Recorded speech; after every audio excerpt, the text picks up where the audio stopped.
Yeah, let's start.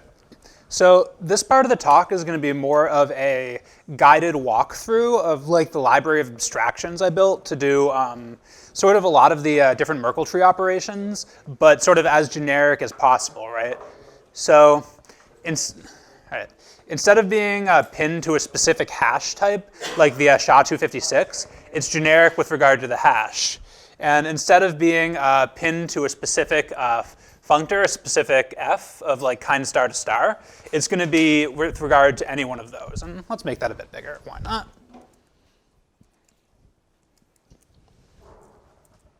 Love me some space max. Cool. Right. So here's sort of the basic type, hashable, right?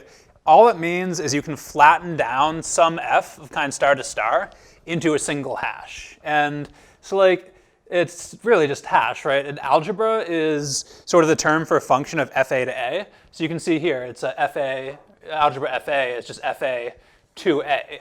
And in the type specifically for hash, you just have some f parameterized with the hash of whatever type. And a hash is just literally const here, by the way, because you want a phantom type parameter to distinguish between like a hash of a file tree and a hash of a commit tree and a hash of like a directory tree, because it's really easy just to mix up your ID types just as it is to mix up your hash types, especially when you're using hashes as IDs. So you can see this new type, it'll give you for a single layer, right, just a hash term. And it's just some type f parameterized over a const with the actual carrier value it's carrying as the hash of whatever hash type you're working with, and that being having a phantom type parameter f, which just tells you what the hash is for. So yeah, hashable, right? All that really means is you can hash something. So in the case of directory layer, this would be like the hash layer function that takes a single directory layer with all the recursive links substituted with hashes and collapses it down. And one of the key abstractions too is store, right? Like as before, we had a function for writing a layer and a function for reading a layer. And here we just have, we're gonna look at the shallow store, the store which has the deep get capability of getting multiple layers in one IO operation ends up being a bit trickier. So get capability shallow, right? It's really just a wrapper around the ability to take some type of hash, h, parameterized over the type of thing it's a hash of, f, and grab a layer of that in some m. And this time it's actually maybe. So this means that you can fail to have something in the store. And what that's, but if you do get the just case, you'll have a single layer of f with the subsequent layers parameterized, or with the subsequent layers just being a hash with the phantom type parameter for f again. And the reason there's a maybe there is so you can define with fallback, right? I guess it's a semi-group now. I remember writing that to myself. But really all you're doing is just checking if it's nothing, like in, say, the local in-memory cache or in the local file store, and falling back to some other store, which is like maybe over a network IO boundary, or if it's in memory with a fallback to the file store, you don't see it in your in-memory cache, so you're hitting the file system. And that's just nice, right? We don't want to like be repeatedly doing operations in a single process that do I/O and not at least have some ability to make them less costly. So, right. So a shallow store, right? It's really just a get capability and a put capability. And I think you can kind of imagine what a put capability is right now. It's really just the, let's full screen this. Sorry. Yeah, and a put capability is really just the ability to take a single layer of something with a recursive link subbed out with hashes and write that to a store so that you just get a hash. So a couple ways you could implement that, right? You could be doing the hash locally, so you could check that the store is giving you the correct hash for it, or you could actually just rely on the external store to do it. Yeah. So you can't, and in the first case, you'd have a hashable instance. In the second case, you'd actually be reliant on uploading stuff to a store to get a hash, which, you know, suboptimal. So the reason there's both a shallow capability for get and a non-shallow is because imagine that you're doing network I/O each time you fetch a directory layer. You want to probably at least have the option of like sort of grabbing a couple directory layers in one go, and then just having that be one network call instead of multiple ones. So I haven't actually implemented anything that uses that, but it does work at the type level. And you can actually have something return, if you would have to actually define the logic for determining when you want to keep grabbing multiple levels or when you want to terminate after one level. But you could have an intelligent store that actually keeps track of when clients reference subsequent layers versus when clients only grab one layer, and sort of keeps track of the number of times it does that for each hash, and actually has a bit of like caching intelligence in there that would let it sort of optimize query patterns for hashes where like if someone grabs the top level directory and then like almost every time after that they grab a subdirectory, you could serve that client with a top level directory and that subdirectory in one call instead of having to do 2 calls for it. There's a lot of type parameters here, whereas before everything was kind of specialized. Does that make sense so far? Cool. Yes. So some actual examples of a store, right? You've got the IORef one I mentioned before, and that's just, it's an IORef, right? If you're not familiar with that, it's a sort of container that you can make in Haskell that you can put things in and grab things from in IO. So what we're doing is we're literally just for some IORef, which has a map of hashes to the structure that the hash identifies, we're building a capability out of it. And then every time we get something, we just look that up, and we just sort of promote it to a deref res, which is the thing where it can be like multiple layers deep, so that we have a get capability instead of a shallow get capability. And when we put something, we just modify the IORef, right? Then there's a file system one, which is basically just like what we saw before, except it uses a bunch of type class parameters like a hashable. And that's just saying you can hash it to like a raw hash of this Blake hash type. Blake2b is apparently a more performant cryptographic hashing mechanism as compared to SHA. And some of my more cryptography-oriented friends recommended using that one. But you could really just use any hash type because it's parameterized over the hash, right? So toJSON1 and fromJSON1 are basically just like toJSON and fromJSON, except for something of kind star to star. So if you have, like let's say you have a maybe int, right?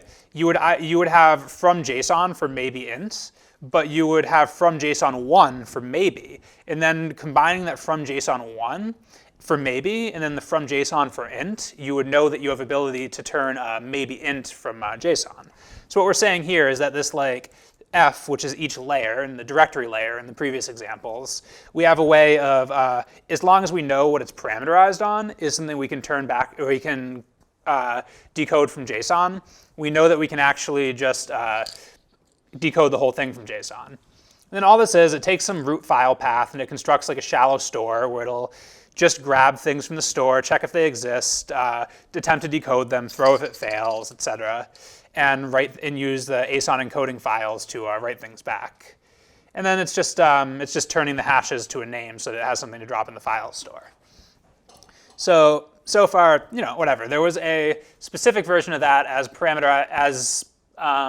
parameterized to directory layer, or as monomorphic over a directory layer, but now we can do it with any f that we have some type classes over. So like that's how the commits work. If you have like a commit tree, that uses those. If you have like a file blob tree, that uses those. If you were to build like some blockchain type or whatever, that would use those. And you can also do that with Servant over the network. If you're not familiar with Servant, don't worry about it too much. It allows you to do a type level description of your API and then generate just from those types the actual HTTP API and the client and the server implementation. So what this does is you just have a network store and it wraps some other store. Yes, this is a client, right, that just runs in client M. That's the monad that Servant exposes that you use to make your request to some Servant client. It's just like a reader over an HTTP interface and a couple other things, I think. Perhaps some accept T as well. But yeah, all you really do is you take the auto-generated Servant endpoints for deref get and upload post, and you do some magic with a proxy on store API to get those. And you have a bunch of type class parameters to make sure it's sane. And boom, you can construct the thing. And for the server too, right? All you really need to do is take some pre-existing store, like a file store, an in-memory cache or whatever, and you wrap it inside a servant server. So yeah, so you just, boom, like if it's deref getting something, it's just a lift.io operation of get from the get capability in the store, and ditto for put, right, lift.io. And it's just serving that up over the network. This is like surprisingly small in terms of lines of code. Like I was actually kind of happy about that. So what's also true, and like none of this actually knows about the specific Merkle directory type at all. This isn't specific to directory layer or commit graph or anything. So you can reuse this. Like if you want to have, like for example, for hgit, which is like sort of the fully worked version of the directory layer examples that I have, you can like stand up a local server from which you can dereference anything in your local file store over the network, and you can like point another hgit repo at that server as like sort of a git remote style thing. And it just works, and it uses these abstractions that are in no way specific to like a Git or Mercurial or anything style thing. And it's kind of cool is you can actually write property tests for these, right? So I actually have some, right? So you're just testing a store, right? You have the ability to do like equality testing for some F. You show it because you need that for HSpec, a couple other things, and you end up just building a property. A property that generates with for all some instance of your structure where X is just like a FixF, and then you upload that like repeatedly. Upload deep is just like a write directory tree where you're repeatedly hashing each layer, writing it to a store, substituting the next layer's recursive parameters with those hashes, and just doing that until everything's in the store, and then you just get some hash out, right? So that's FixF to hash hf, basically.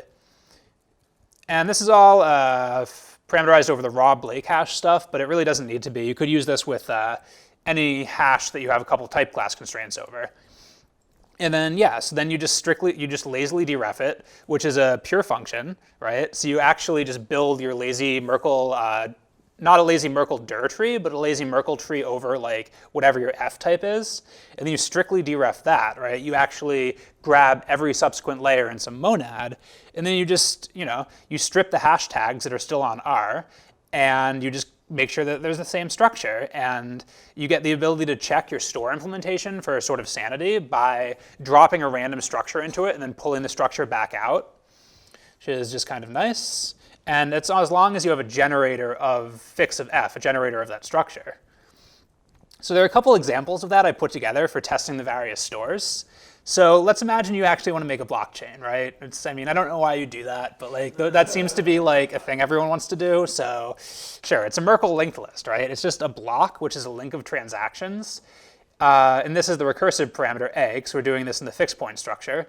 And then the genesis block, I don't know if this is actually correct. It's like kind of hand-wavy correct, but it's enough for like a simple property test. So really, this is just a const cell, and this is just nil. I think the genesis block might have transactions on it. I don't actually know how that works. Each transaction is really just from some identifier, from some string, to some other string, and it's like some integer amount, and you could make a negative transaction, which, I hope you have validation on this if you actually try to use it, but it's good enough to test it, right? Because what we're doing is we're just going to be generating a bunch of these. We're using a monadic anamorphism to do some generation.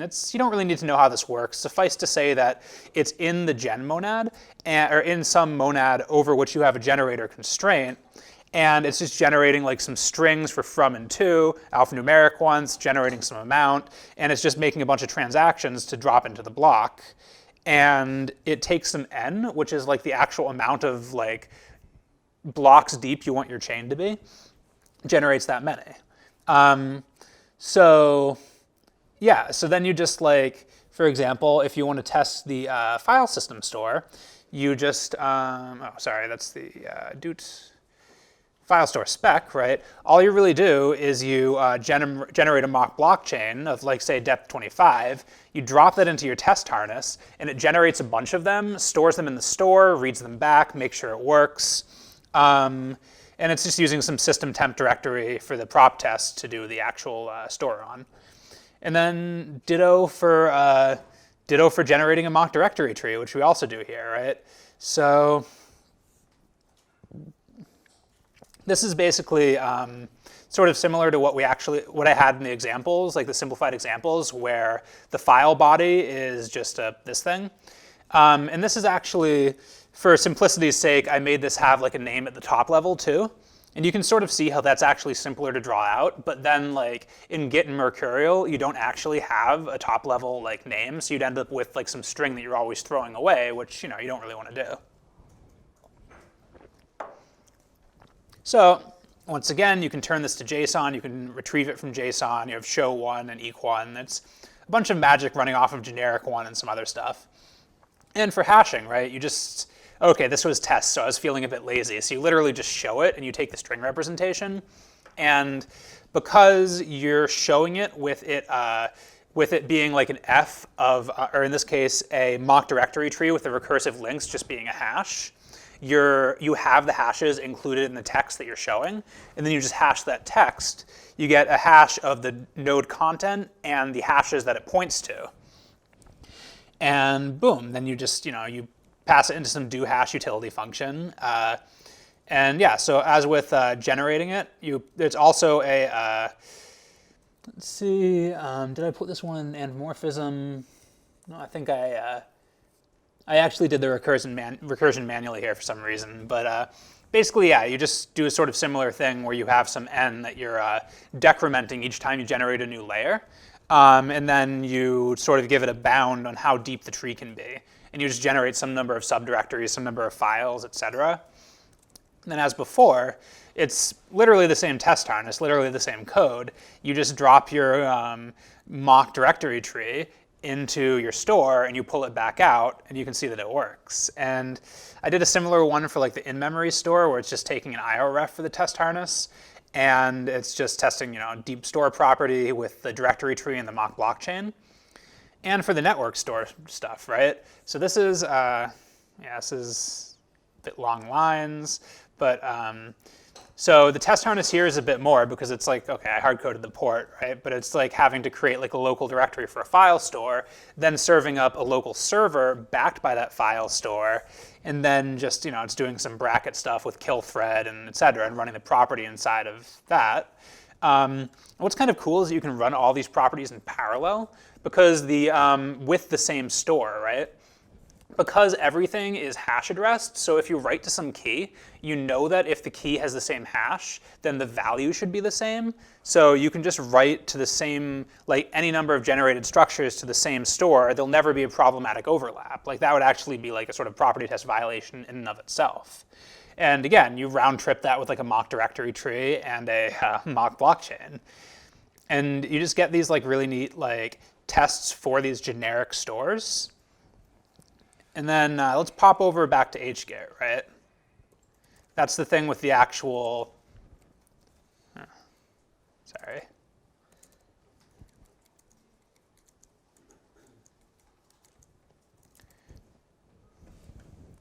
That all, yeah, it's sort of cut off. Right, so you have some stuff where everything in here is just, there's type aliases so that I don't need to write out raw IPFS hash everywhere, which I'll explain in a second. But like, yeah, this is, I actually have it changed in another branch to be a tree of chunks instead of like a linked list of chunks, which is, it's weird because you have to dereference each chunk to get the next one. You can't do a constant time lookup for something in the middle. But like all of these things are actually, like let's look at the runtime capabilities here, right? So there's HGit, which is the core stuff, like the diff, the merge, a few other things. And then there's the actual runtime, where you have the capabilities, and yeah, and it's just a HGit store, right? So you've got like a store for blobs, a store for hashable directories, and a store for hashable commits, and all of that is just all of that ends up just being like quite simple because you're really just invoking the same function to construct them with different type parameters, and Haskell just sort of takes care of all the bookkeeping for you. Yeah. So I've been referencing IPFS a few times. Who here is familiar with IPFS? Cool. I'm going to explain enough of it to Basically, it's a sort of decentralized web project where it gives you a sort of global Git repo that's sort of served up over a global blockchain or global BitTorrent swarm. So you can just push Merkle trees to it and read Merkle trees from it. And it's like the perfect backend for this, right? Because if you have something in IPFS with the types for IPFS are just like, sorry, just a second.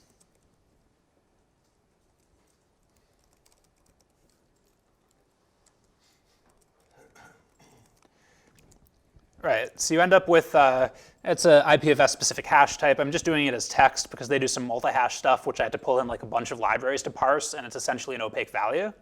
But all you really have is you have DAG nodes, decentralized acyclic graph nodes, right?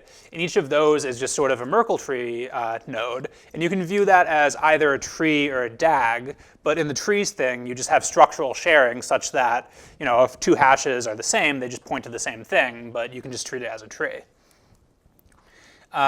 Yeah, and it just has the value, which is whatever it's parameterized over. This one isn't a functor. We're not using this in a recursion scheme style. It's just generic with regard to that. And it has like some number of links, which are the things it links to, which is used for IPFS bookkeeping, right? So like if you upload some tree, you want to pin the root hash of the tree so it can like tell the IPFS server not to do like cleanup on that node and not to do cleanup on any nodes that that node references. So you do need a couple bits of bookkeeping to use this on top of just the hashable and everything. And that's really just extracting the keys, right? So as with hgit, where you had like say the commit type, the commit tree type, where it has two types of hashes. One is where it references parent commits with a hash of commit, and the other is where it references the various subtrees with the hash of tree, or the hash of directory layer. You need to extract both types of keys because both are going to go in the Merkle graph. So you actually just have to like take the structure and grab a list of like raw IPFS hashes so that you can drop it in the DAG node links to sort of tell IPFS not to throw any of those like those entries away because you're still using them. Okay, so I know I just introduced IPFS like in almost a throwaway fashion. Great time to pause for questions. Does anyone? Cool. Are you using hash, the same hash algorithm that already IPFS using, or This is theoretically, I guess, but I think it's simpler just to use the same hashes as IPFS uses. So each bit of your structure, the hash within your data structure and the hash that's actually tracked in the DAG node are the same. It's actually. So your code you can read existing IPFS. You could, yes. You could actually use this to read stuff that's already in IPFS. The one sort of wart there is that IPFS uses this like not really super well documented like multi-hash of a protobuf structure, and you have to like kind of do code archaeology to figure out what the protobuf structure you're hashing is. So I haven't actually implemented a local version of the IPFS hash function. So with this, you actually don't get a hashable instance. You have to actually hit a local server and like upload something to it to hash something, which is, you know, it's not great, but that's on my to-do list.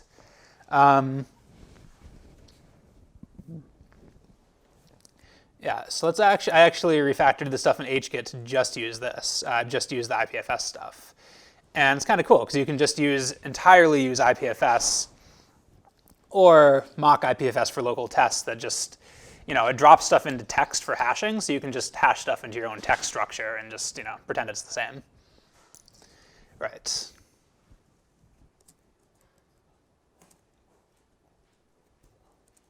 So let's actually look at some of those extract keys functions in this repo.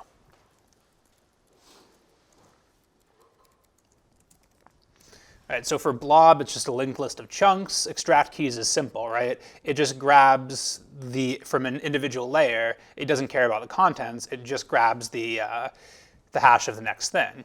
File tree entity and directory layer, sort of, right? It's actually more complex, right? Because it needs, if it's a file entity, it's going to be a hashable directory, right? So that's a directory where the file links are also hashes of blobs. So you end up needing to grab both the blob hashes and the directory layer hashes. And the same thing for commits, right? Because they have the root directory hash and they have the parent commit hash, and those hashes are of different types, right? They're consts parameterized over different functors, because those are the hashes of the different functors, and you want to distinguish between them. So again, to extract the keys, right? You don't look at the message, because that's just a string, but you do look at the the hash of the raw hash for the root directory, and you do look at the raw hashes of all the parents of the commit, and you get like a list of hashes from that, and that's what you use to sort of tell IPFS these are the hashes it references. So one of the reasons that this was sort of interesting, this formulation, is I actually got a good understanding for like the differences between like Git and Mercurial. So Git uses this form of commit, and one thing that's interesting here is that there's no empty commit, right? You just end up with an empty directory or an empty list of parents and some root directory. But if you have Mercurial, you actually, check this out, you actually have a different commit type, which is basically, and don't use record syntax the way I'm doing it. This is how you blow up your program. But because these are then partial record accessors, but you actually have a commit that has to have at least one parent, or you have a null commit, which is kind of cool because that way any commit, any two commits, they always have a common parent, which is the null commit, which just makes some of the algorithmic stuff cleaner. Could you please like move it a bit? Oh God, sorry. Yes. Thanks for pointing that out. I'm used to just dropping the file tree back and forth. So again, right, you have the commit as used by Git, where you have a potentially empty list of parents, and you just have like, so you'd end up with your root commit already having a root directory, or you end up with like the Mercurial thing where you have a non-empty list of parents and you have to have a null commit so that you have that sort of origin, the history that's the same. So one reason why any of this matters, any of the IPFS stuff, is you can do some kind of cool stuff with it. So IPFS, you can serve static web pages from really easily. This thing is hosted on the hgit.js, my github.io page I have. And what I did with this was, because IPFS does require like some networking config and you have to stand up your own server, and like hosting stuff on other people's servers isn't guaranteed or free. So I actually just dropped all the content in like a local, oh sorry, I'm gonna move this over before I forget. Yeah, is that good? Yes. This actually is a commit tree and file tree and blob browser that uses just a local directory that's static on the IPFS, on the github.io site, to store all of these hash addressed files. So you can see you can set your focus to things, you can expand things by, let's actually inspect this, right? I haven't really used the Firefox inspect element thing in a bit. Just moved off Chrome because they're doing certain things with regard to ad blocking, etc. Network, perfect, right? So when you actually expand out a directory, it actually fetches the layer via get for like something from a subdomain of this, which is just like mock IPFS, right? And then that hash. Because you can kind of just use a hash address store with like any key value store, and it's just like a convenient way of doing things. So this is actually pretty adaptable, right? If I wanted to use like S3, if I wanted to use Redis, like if I wanted to use Postgres, I would just use like the hash as a key, and it would just sort of work across all of them, modulo like the problem getting that like whatever system set up. So let's actually like look at some of the stuff here, right? Because if you use IPFS as a backing store, you can have your local, you end up with sort of like, I know I'm misusing the term isomorphic, but it's in the same way that people talk about isomorphic JavaScript when they run JavaScript in the server and the client. You end up with like isomorphic Haskell, where you run Haskell as part of a static web page backed by IPFS, and Haskell as a command line utility that is also backed by a local IPFS server. So, you know, we've got like, this is just, oh, sorry, I just set my focus instead. Yeah, so you expand your directories, you keep expanding them, etc. And each time it's actually grabbing something from the local store, which could be IPFS. I need to go to an IPFS meetup and like badger some people to help me with like setting up my own node, which will happen at some point probably. But yeah, so let's actually look at the structural sharing. You can actually sort of see this here. So all I really did was add a test file as like a, test.foobar in here, and you can see it's blob chunk list, it's test, which is, it's a normal file contents, I think. So the structural sharing actually comes into play with the parts of the directory trees that haven't changed, because this commit has a parent, right?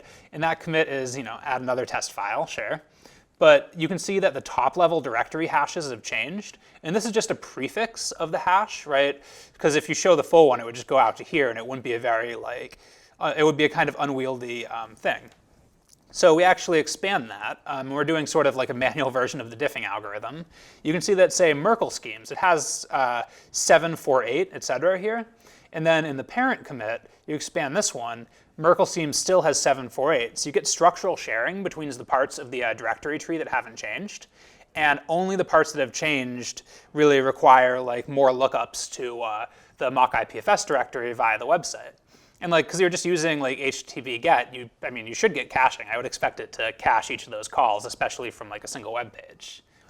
And you can go back into the commit parents, you can expand directories, view files, and here, perfect. So you can expand the blobs as well. And this one's a blob that has a tree of multiple chunks.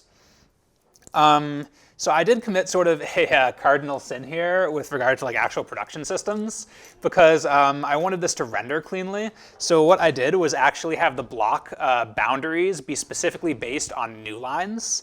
And so instead of I know. But instead of having Unicode characters that were half on one or half on the other and having rendering problems, I was just oh, let's break it on new lines and it'll go into the web page cleanly. So you can, it's 50 lines or 30 or something for each one. And yeah, you end up with just this sort of clean browser. When served locally off of the same IPFS node that you've been uploading stuff to, it works really cleanly without the mock IPFS server, or the mock IPFS directory. But when you start getting into the actual open web, there's a reason people don't use IPFS instead of HTTP, even though that's the eventual hopeful end state of the project. It's because it's easier just to use HTTP off of a single domain so far. So yeah, you end up with a directory tree browser. You could also do lazy merges in here without the ability to commit the result, and you could do lazy diffs in here. I haven't implemented that yet, mainly because I'm not really a JavaScript UI person. Even though this is Haskell, you still end up tackling various HTML DOM and JavaScript things just when you try to write a UI. But I thought this was kind of cool. It's just yeah, it's something that implements a bunch of the core capabilities of Git and Mercurial, and it implements sort of a mini GitHub commit and directory and blob viewer, and it doesn't use that many lines of code, right? Let's actually check that, right? So all the core stuff with regard to diffing and merging and the types for a broadly functional version. I'm not going to use this instead of Git for production code, but if I woke up and Git was gone one day and I had to re-implement it from scratch to use myself, I would maybe start with this, mainly because I already have it, but also because it seems like a sort of elegant way to get stuff. So let's actually drop into here. Oh, sorry, new computer. Does anyone have a recommendation for a good line of code counting thing? It's CLock, awesome. Oh, yes. I really just need to put NixOS on this. I was telling myself Windows with X Windows Server and the Linux subsystem would be fine, but that's fine-ish.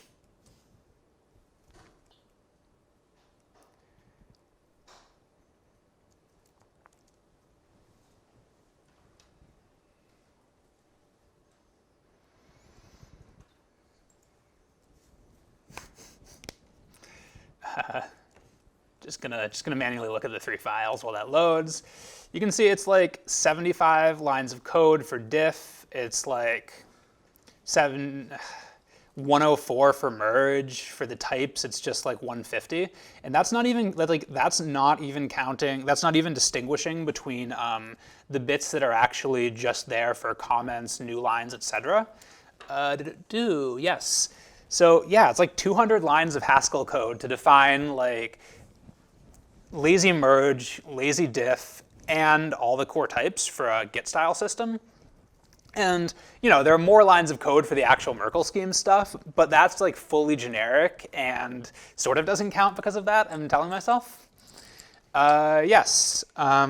So sort of the intent of this talk is that I really just want to make it easy to work with like Merkle tree type systems and like have, say, like a layer of typing in front of IPFS, or build your own Merkle tree-backed system that works with like network stores and file stores, and make it not be this like complex, like sort of manually serializing, working with like IO boundaries type thing.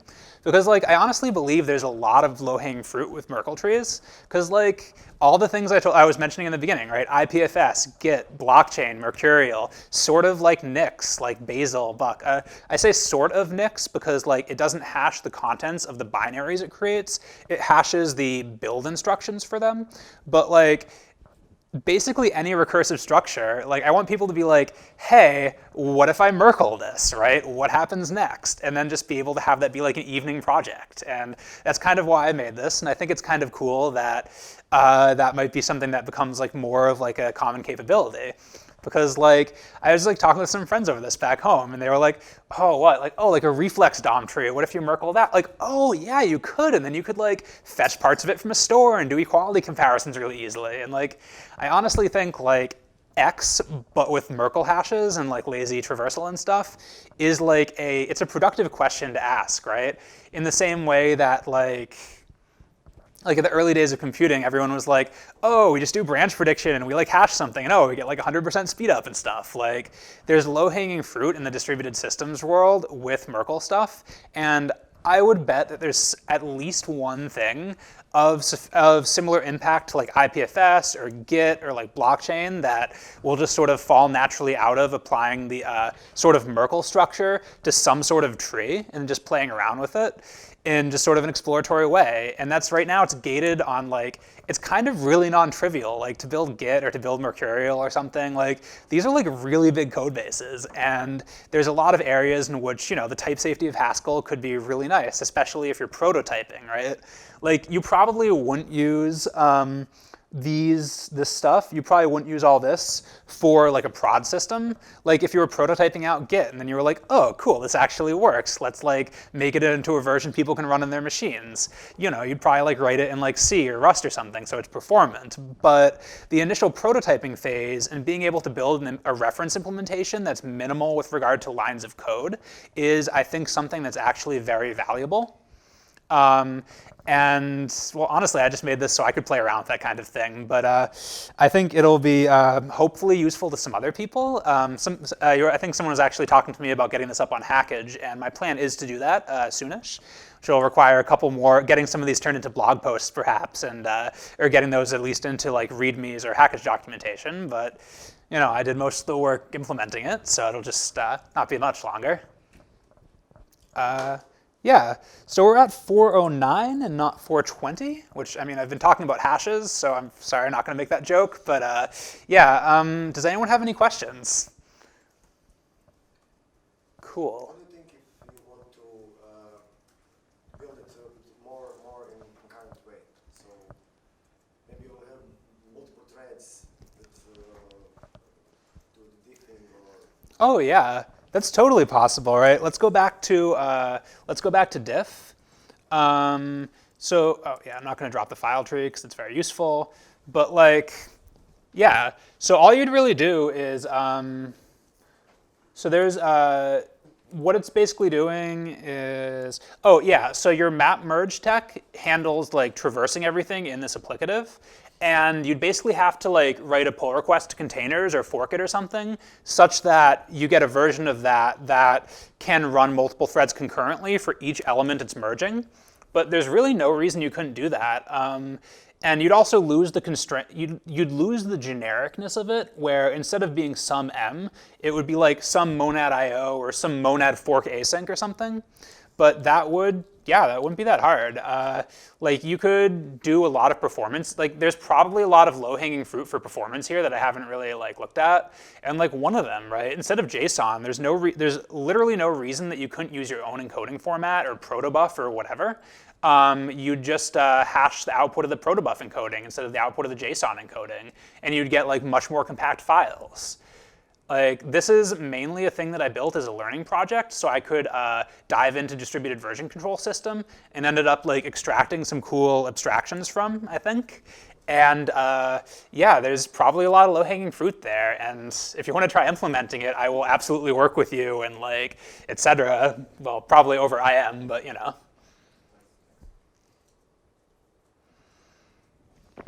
All right. Yes, if no one else has any questions, I'm going to go drink several beers. And thanks so much for coming to the talk, everybody.